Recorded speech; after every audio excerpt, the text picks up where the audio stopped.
মাটির উপরে তোমার ঘর কত সুন্দর করে সাজাইলা, মাটির নিচেও তো তোমার একটা ঘর আছে, সেই ঘরের নাম হচ্ছে কবর, সেটাও তো তোমারই ঘর বান্দা।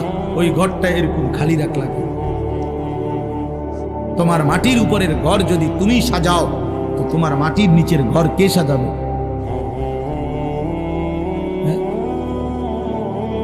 আমার মাটির নিচের ঘর কে সাজাই দিবে? আমার কবর কে সাজাবে? আমি না সাজাইলে, আমি না সাজাইলে আমার মাটির উপরের ঘর তো আমি মরে গেলে আমার ছেলে বাকিটা কাজ করতে পারবে, আমার পুত মরে গেলে নাতি বাকিটা কাজ শেষ করতে পারবে। বাপে হয়তো বিটা বাইন্দা গেছে, পুতে আইয়া ঘর করছে, নাতি আইসা ফার্নিচার টার্নিচার কইরা এখন ঘরের কাজ সব কমপ্লিট করছে। এমন হইতে পারে না? তো দুনিয়াতে এরকম হইতে পারে। কবর, কবর, আমার কবর আমি না সাজাইলে আমার পুতে সাজাই দিবে, আমার নাতি সাজাই দিবে। তাহলে বাবা, তাহলে ওইটা তো বেশি জরুরি, কারণ আমার কবর আমাকেই সাজাইতে হবে, আমার আখিরাত আমাকেই সাজাইতে হবে।